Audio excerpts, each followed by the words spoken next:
même fiche de personnage, background différent. Bonjour, bonsoir et bon dé. Je suis Arsène de la Galerie Rolliste. Aujourd'hui, vidéo un peu particulière.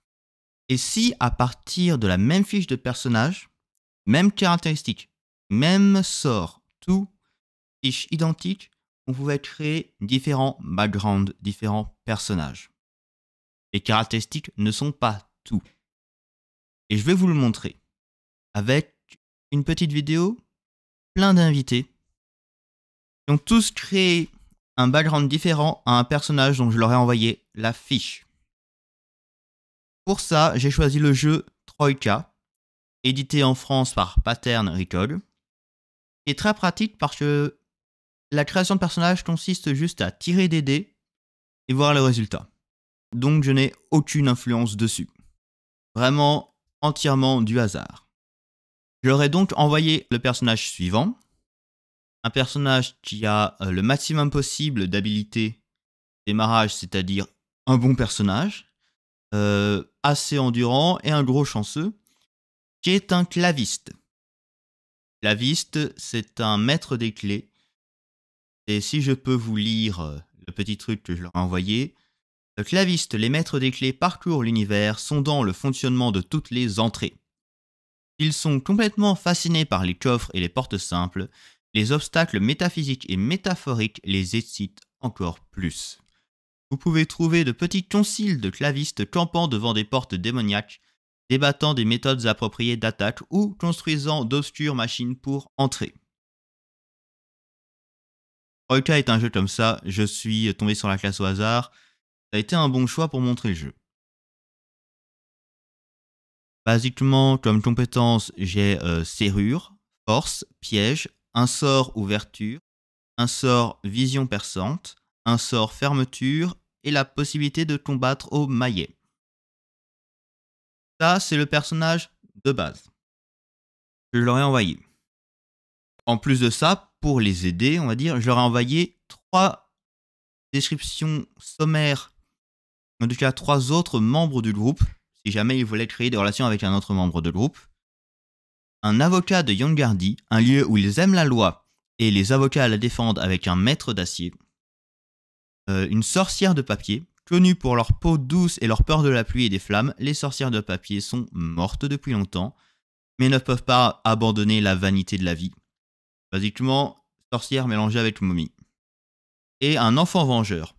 Village brûlé, mère décapitée ou encore père pendu par des corrompus. Quoi qu'il en soit, sa vengeance et son épée sont surdimensionnées. Ça, c'était le groupe que je leur ai proposé, qui a aussi été tiré au hasard, si jamais ils voulaient créer des relations avec. Notre personnage n'a pas de nom. Enfin, si, bien sûr, tout le monde a un nom, elle aussi, mais personne ne connaît le sien. Et ça l'arrange bien, en fait, c'est fait exprès. Ses compagnons de route se contentent de l'appeler la chapardeuse. C'est un surnom qui lui va plutôt bien, d'ailleurs. À l'époque, elle était claviste et excellait dans la matière. Ses talents étaient reconnus et recherchés, mais pas comme claviste officielle, plutôt comme une sorte de mercenaire qui offrait ses services aux nobles qui souhaitaient faire du chantage à leurs ennemis, chaparder quelque chose sans que ça ne se sache, enfin, pas du très légal, quoi. Et puis un jour, à la suite d'un pari stupide avec un autre claviste, qui en fait avait été mandaté par un noble qui souhaitait se venger d'elle, elle a tenté d'ouvrir la mauvaise porte. Dommage. Et puis le propriétaire de la dite porte n'était pas ravi, et vous pouvez vous en douter. Il a commencé à envoyer vers elle toutes les foudres qui étaient en son pouvoir. Alors elle a décidé de disparaître. Pouf! Comme si elle n'était jamais venue au monde. Une nouvelle vie, tout à reconstruire, et pas de nom, fatalement. Désormais, elle se prétend maréchale ferrante, et porte ostensiblement un marteau à la ceinture pour rendre sa couverture un peu plus crédible. Mais dans ses poches, on entend parfois teinter quelques outils. De quoi ouvrir une porte, si besoin. Une porte un peu récalcitrante. On ne sait jamais, on change jamais vraiment, vous savez. Il y a des histoires dont on connaît la fin dès qu'elles commencent. Première née d'une longue lignée de clavistes célèbres et riches, Élodie Cristal a démontré très tôt une affinité pour les énigmes, les tests logiques, les verrous à analyser et à vaincre. Son apprentissage allait être une formalité, Les hauts faits de sa famille allaient continuer par elle, et elle allait ajouter ses propres découvertes au registre glorieux des cristals. Son nom était murmuré dans les cercles savants, comme possiblement la plus grande héritière de sa famille, et il est su qu'au moins 2 organisations occultes ont développé des protocoles de cryptage spécifiques à elle, par anticipation de son potentiel entier. Quand elle finirait ses classes et serait libérée du loquet, le dispositif technomagique lourd qui pèse dans la poitrine de chaque apprenti claviste et en serre son cœur en déférence à ses supérieurs, elle aurait une route toute tracée devant elle, confortable et excitante. Et puis elle a raté ses examens. Son propre père, Jules Cristal, connu pour sa douceur et sa bonhomie, a présidé les épreuves d'Élodie et lui a accordé la pire note, sans explication, face à des défis relevés impeccablement, et a gravé le glyphe de cette mention d'échec dans son loquet. Après 1 mois d'humiliation, de perplexité et de ragot, Élodie a dû observer impuissante comme son père a trahi toutes les valeurs des clavistes pour se complaire dans la vie d'un tyran corrompu, autoritaire et pétri d'abominables certitudes.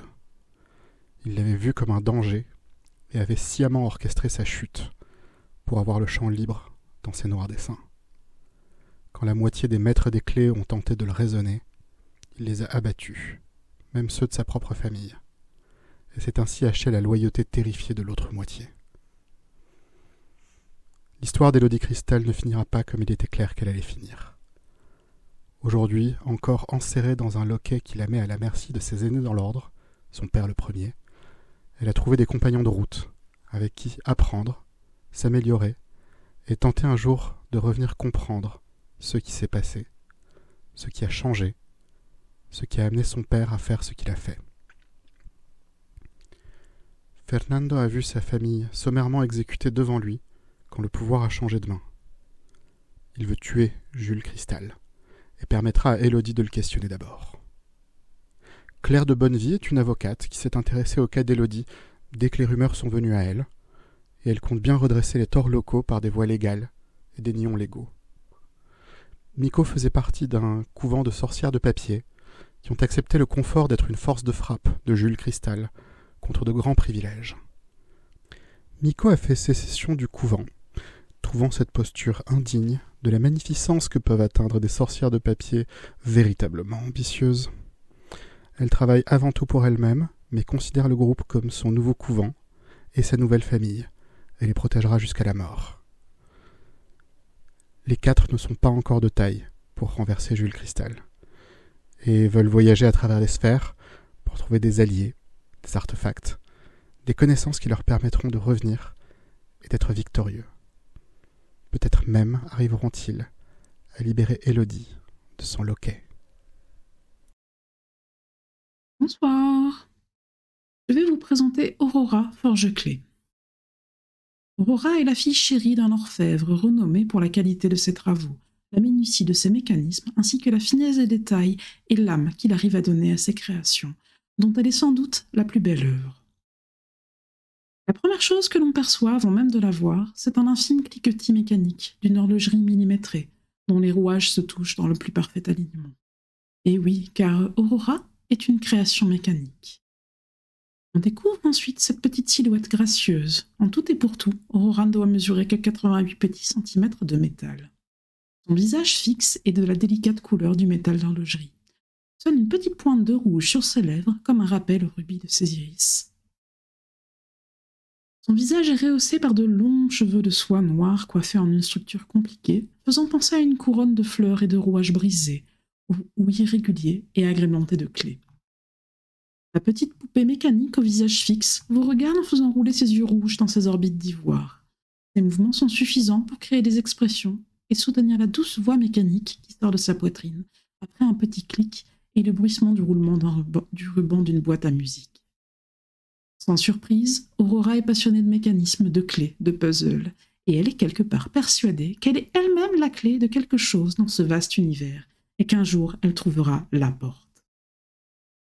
Vêtue d'un feston de clés adapté à sa petite taille, ainsi que de vêtements de poupée aux couleurs bariolées, Aurora sait qu'elle n'est pas de la discrétion incarnée, mais compte sur sa rapidité et son habileté plutôt que sur la surprise.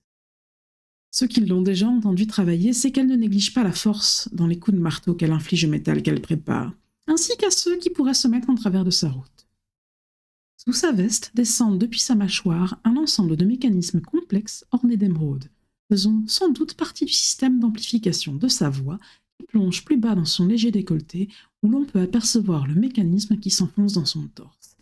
Derrière une minuscule fenêtre de diamant, permet d'apercevoir le rubis de son cœur. Et maintenant, la petite partie d'Airwitch ne m'a pas envoyé de vidéo, mais qui a envoyé tout un test que je vais lire à sa place. Donc voilà le background de son claviste. Golok S. Forgefer a grandi dans une noble famille de forgerons de père en fils. Les Forgefer sont des artisans réputés dans toute Troïka, et lui et son frère aîné étaient destinés à faire de grandes choses. Leur père est Rordin, maître artisan auprès du roi des nains lui-même et héros de la guerre des 1000 lames.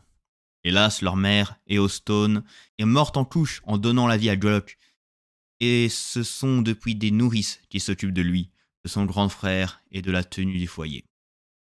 Leur père, accaparé par ses responsabilités au sein du royaume, est hélas peu présent.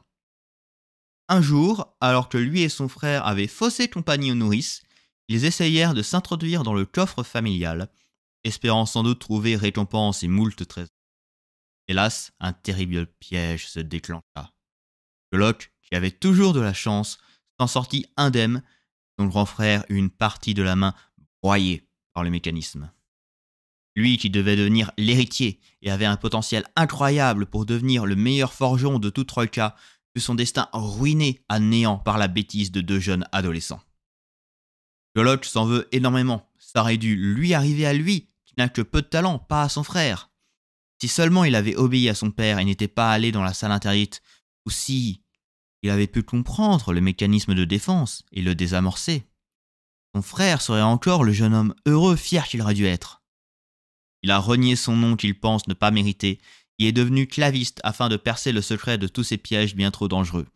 Et pour protéger toi, de vagues trésors matérialistes et la vanité de leurs possesseurs, de son passé glorieux, il ne lui reste qu'un maillet de forgeron familial, finement forgé et le goût du travail bien fait.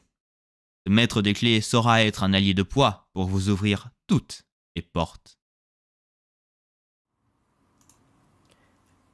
Laissez-moi vous présenter Ekaterina, gardienne des seuils.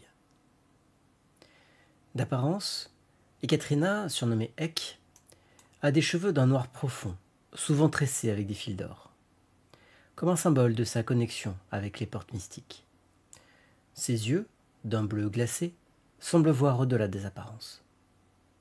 Elle porte une tenue élégante mais fonctionnelle, une longue robe aux textures riches, avec des nuances allant du vert olive au violet sombre, et ornée de motifs subtils rappelant les clés et les serrures. De caractère, Ek est sage, calme et réfléchie. Elle parle peu, mais chaque mot semble peser et plein de sens. Elle possède une forte intuition et une compréhension fine des motivations humaines. En parlant de motivation, la scène est simple.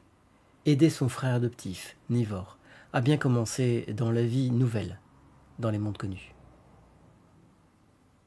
Car en effet, si l'on creuse un peu, on peut découvrir que Ekaterina, en tant que claviste novice, parcourait les mondes pour en apprendre leurs mystères.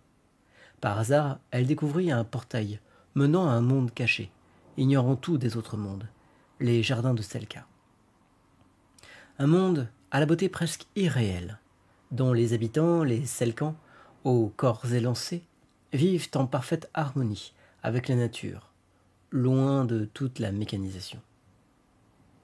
Après avoir exploré discrètement l'endroit, Ekaterina réalisa que la découverte du portail des jardins amènerait son lot de conquérants et de pilleurs venus des mondes connus. Elle sacrifia alors une partie de son essence pour sceller à jamais le portail de ce monde floral. Avant de réaliser qu'un jeune enfant, un Selkan, avait par mégarde franchi le portail avant qu'Ek ne le referme.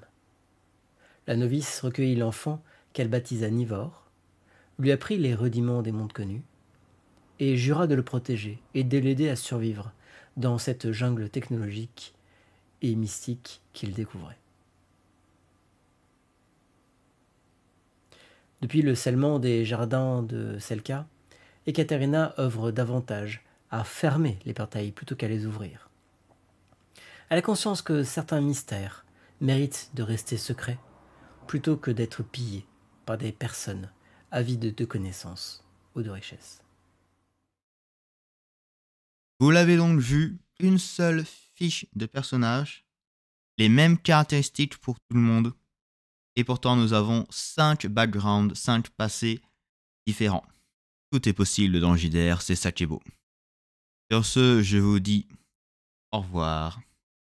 Que les dés vous créent de bons dramas.